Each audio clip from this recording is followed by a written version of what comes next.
खुदा यहोवा पाक खुदा के अज़ीम कुद्दूस और जलील नाम में आप सबकी सलामती हो। नबियों की कहानी प्रोग्राम के साथ हारून खान आपकी खिदमत में हाज़िर है। खुदा के नहायत ही प्यारे और उसके मीठे पाक कलाम में से हम खुदा के खूबसूरत अहकाम को, उसके कवानीन को, उसके आइन को, उसके जो बातें हैं जिनसे हम अपनी ज़िंदगी का मैसेज लेते हैं, ज़िंदगी का पैगाम लेते हैं, हम सीखते जा रहे हैं। जोशुआ की किताब, यशवा की जो किताब है, जो कि न सिर्फ उनका लीडर था उस इस्राएली कौम का, बल्कि उसने मूसा को रिप्लेस किया, मूसा की जगह ली। अगरचे मूसा की तरह वो खुदावन से डायरेक्ट बातचीत नहीं करता था, उस तरह इंटरमीडियरी या दरमियानी नहीं था, लेकिन हम देखते हैं कि खुदा के सामने जो खुदावंद मोज़ात दिखाता है, खुदावंद जो बरकत देता है इसको, जब ये यरदन में से निकल के आते हैं तो वो कौम जो है, जो इसराइली कौम है, वो यशवा को भी उसी तरह इज़्ज़त देने लगते हैं जिस तरह वो मूसा को इज़्ज़त देते थे। और आज हम इसके 5वें बाब पर गौर करेंगे। 5th चैप्टर ऑफ जोशुआ पर हम देखेंगे, सीखेंगे। ये नहायत ही अहम, खूबसूरत और प्यारा बाब है। ये किताब ही नहायत खूबसूरत है, मेरे दिल के बहुत करीब है ये किताब, और हम खुदा के कलाम में से सीखते जाते हैं। One of my favourite books Joshua, जिस तरह पैदाइश और खरूज और अहबार और गिनती और इस्तिस्ना मेरी फ़ेवरेट किताबें हैं, इसी तरह यशवा की किताब भी मेरी, और बाकी सब किताबें भी मेरी फ़ेवरेट किताबें हैं, लेकिन यशवा जो है इट्स ब्यूटीफुल बुक। और इसमें से हम सीखते हैं कि जब अमूरियों के सब बादशाह जो यरदन के पार मगरिब की तरफ थे, और कैनानियों के तमाम बादशाह जो समंदर के नज़दीक थे, जब वो ये सुनते हैं कि खुदावंद ने बने इसराइल को यरदन के पानी को हटाकर, सुखाकर पार किया है, तो उनके दिल पिघल जाते हैं। खुदावंद वो ख़ास टाइम चुनता है जिस वक़्त यरदन का पानी अपनी पीक पर, अपनी अरूज पर, अपने बहाव के तेज़ तरीन टाइम पर होता है, और खुदावंद उस वक़्त अपनी कुदरत को, अपनी मौज़ाना कुदरत को दिखाता है। और यही चीज़ मैंने आपको कल सिखाई कि हमने अपनी ज़िंदगी में भी अप्लाई करनी है। जब मुश्किलात, जब शैतान इब्लीस का वार सबसे ज़्यादा स्ट्रॉन्ग हो, उसी वक्त खुदावंद की कुदरत सबसे ज़्यादा क़ुव्वत के साथ दिखाई देती है, प्रोवाइडेड, बशर्ते कि हम उस यरदन में जाकर खड़े होने का ईमान रखते हों।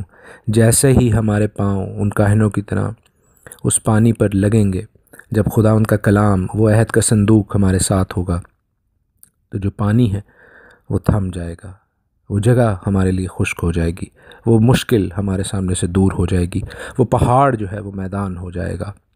हालेलुया। हम खुदावंद का शुक्र करते हैं। और खुदावंद यशवा से कहता है कि चकमक की छुरियां बनाकर इसराइल का फिर ख़तना कर दे, और उस जगह पर उन लोगों को जो इस बेयाबान में, इस विल्डरनेस में पैदा हुए हैं, उनको फिर उस इसराइली कौम का हिस्सा बना दें। मैं आपकी तवज्जो दिलाऊंगा 2-3 नहायत ही अहम और इम्पॉर्टेंट पॉइंट्स पर। यू गॉट टू अंडरस्टैंड, आपको ये समझना है कि ये ब्रॉन्ज़ एज है, पीतल का जो है काम शुरू हो गया हुआ है।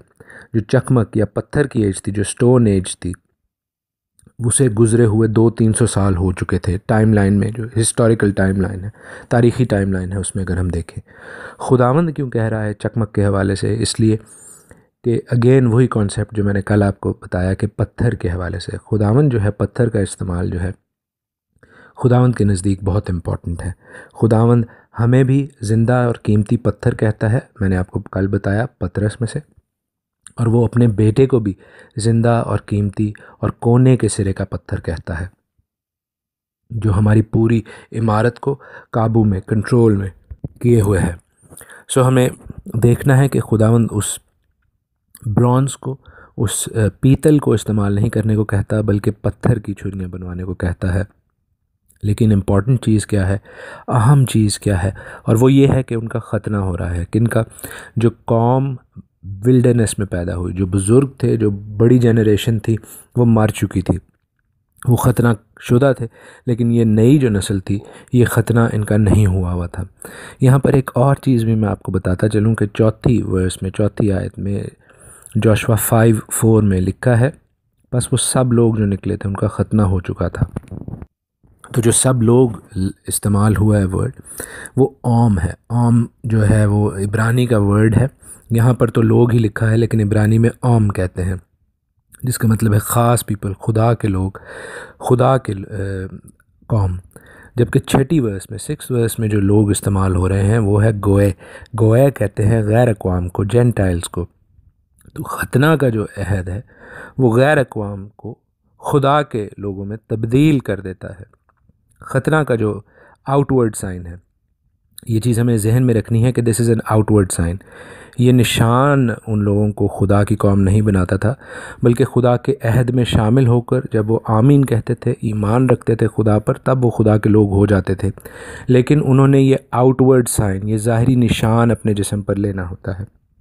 और हम लोग किस तरह जो है खुदा के लोग बनते हैं, जब हम उसके बेटे की सलीब को कबूल कर लेते हैं, उसके बेटे की कुर्बानी को कबूल कर लेते हैं, उसके बेटे के लहू को अपनी ज़िंदगी पर ले लेते हैं, उसके बेटे के लहू को अपनी गुनाहों का कफ़ारा समझ लेते हैं, मान लेते हैं। लेकिन जब तक हम बपतिस्मा ना लें, जब तक हम उस आउटवर्ड साइन, उस ज़ाहरी निशान को लेना, तब तक हम उसके लोग नहीं बनते। हम गोए ही रहते हैं, हम गैर अक़वाम ही रहते हैं, हम जेंटाइल्स ही रहते हैं। हमने खुदा के लोग बनने के लिए, आम बनने के लिए, गॉड्स पीपल बनने के लिए क्या करना है? हमने भी उस अहद का आउटवर्ड साइन लेना है, ताकि हम लोगों के सामने खुदावंद का इकरार कर सकें। तभी खुदावंद यीशु मसीह, यशुआ हमशीह कहते हैं, जो लोगों के सामने मेरा इकरार नहीं करेगा, मैं भी बाप के सामने उसका इकरार नहीं करूँगा। हमने बपतिस्मा लेना है। यहाँ मैं हरगिज़ ये नहीं कह रहा कि मैं ख़तना को छोटा कह रहा हूँ। ख़तना भी जो है वो खुदावंद के अहद में शामिल होने का निशान है। लेकिन हमने बपतिस्मा लेकर आगे बढ़ना है, और फिर दर्जा बदर्जा, हिस्सा ब हिस्सा, तरह ब तरह, slowly but surely we have got to move on towards following God's commandments. हमने निजात पाकर निजात याफ्ता ज़िंदगी में बढ़ना है। सो बपतिस्मा जो है, जिस तरह यहाँ पर ख़तना था, वो आम लोगों को, गोए को, गैर अक़वाम को आम में तब्दील करता है। और इसी आम को जो है हम देखते हैं होसिया की किताब में, जहाँ पर वो कहता है कि ये बेन एम्मी हो गए हैं। आम से बेन एम्मी, यानी कि जिनसे प्यार नहीं किया गया, जो मेरे लोग नहीं हैं। सो हम होसिया की किताब में इसका रेफरेंस है। लेकिन हम यहाँ पर एक और ख़ूबसूरत चीज़ देखते हैं कि जैसे ही उनका ख़तना होता है तो वो क्या करते हैं?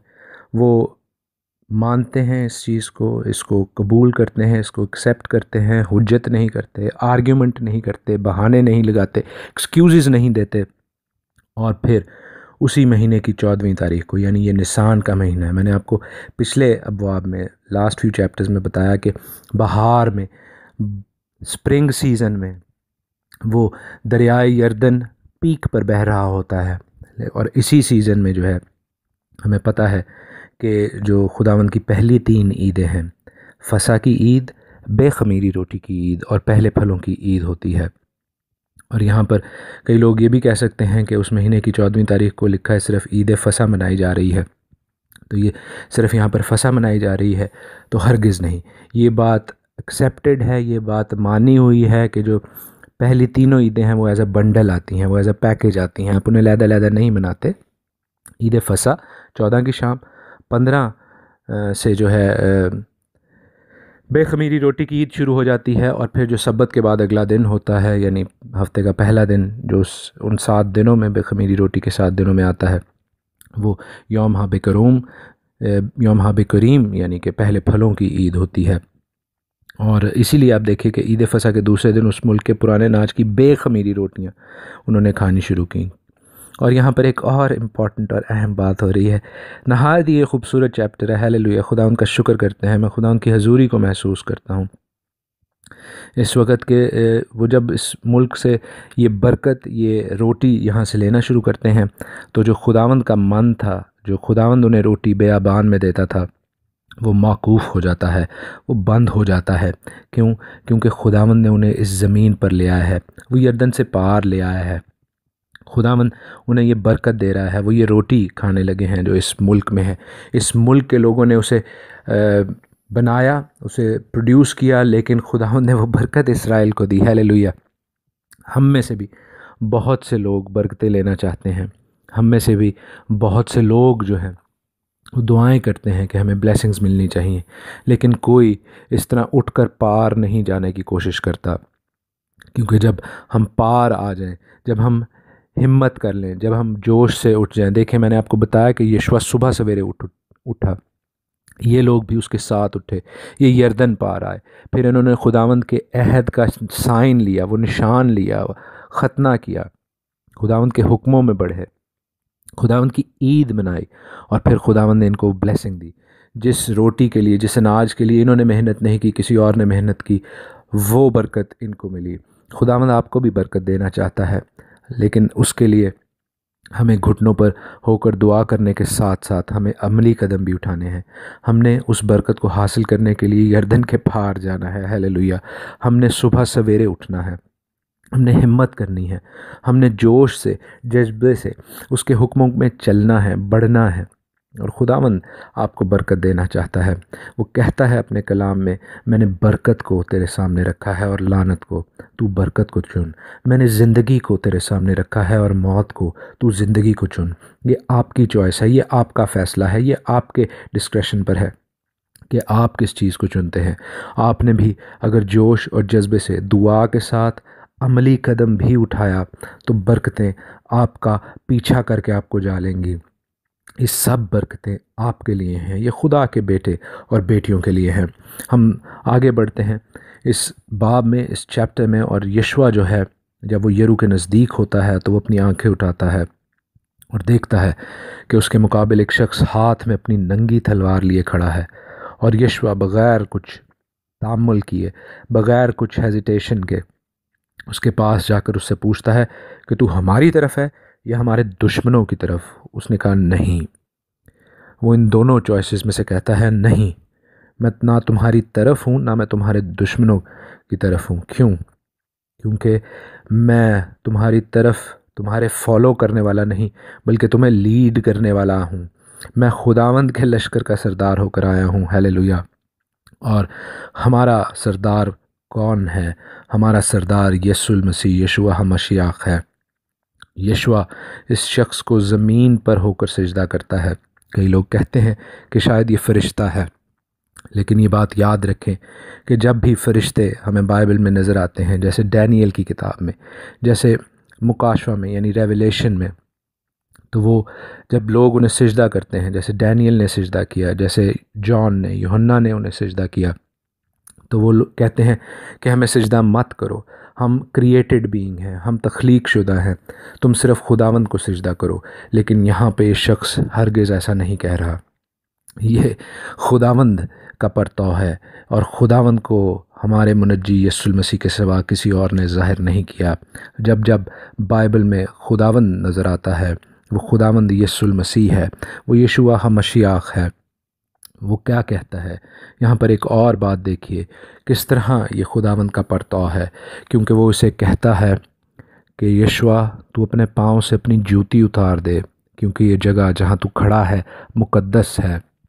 और याद रखिए कि खरूज की किताब में, एक्सोडस में, जब मूसा को खुदा उस जलती झाड़ी में नज़र आता है, जब उसे कहता है कि मैं इब्राहिम और इसहाक और याकूब का खुदा हूँ, तो वो भी उसे यही कहता है कि तू अपने पाँव से जूती उतार दे, क्योंकि जिस जगह तू खड़ा है वो मुक़द्दस है, वो होली है, वो सैंक्टिफाइड है। हालेलुया।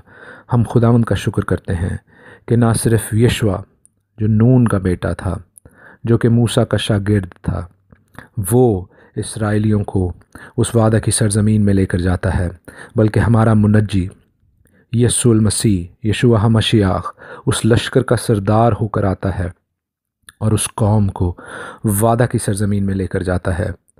और जिस तरह वो बनी इसराइल को उस वादा की सरज़मीन में लेकर गया, इसी तरह वो आपको और मुझे, भाइयों और बहनों, बुज़ुर्गों और बच्चों, उस वादा की सरज़मीन में लेकर जाना चाहता है। जब हम अपने दिलों का ख़तना कर लें, जब हम उसके अपॉइंटेड टाइम्स, उसके मोएदीम, उसकी ईदें मनाने लग जाएं, जब हम उसकी बरकतों को जो हमारे लिए रखता है उसको लेना शुरू कर दें, वो हमारे साथ मौजूद होता है। वो हमारा लीडर बनकर आता है। वो हमें उस मुल्क में, उस वादा की सरज़मीन में लेकर जाता है जिसका वादा उसने किया है कि मैं जाता हूँ, जाकर तुम्हारे लिए जगह तैयार करूँ। उस जगह में, उस नए यरूशलेम में हमें लेकर जाना चाहता है।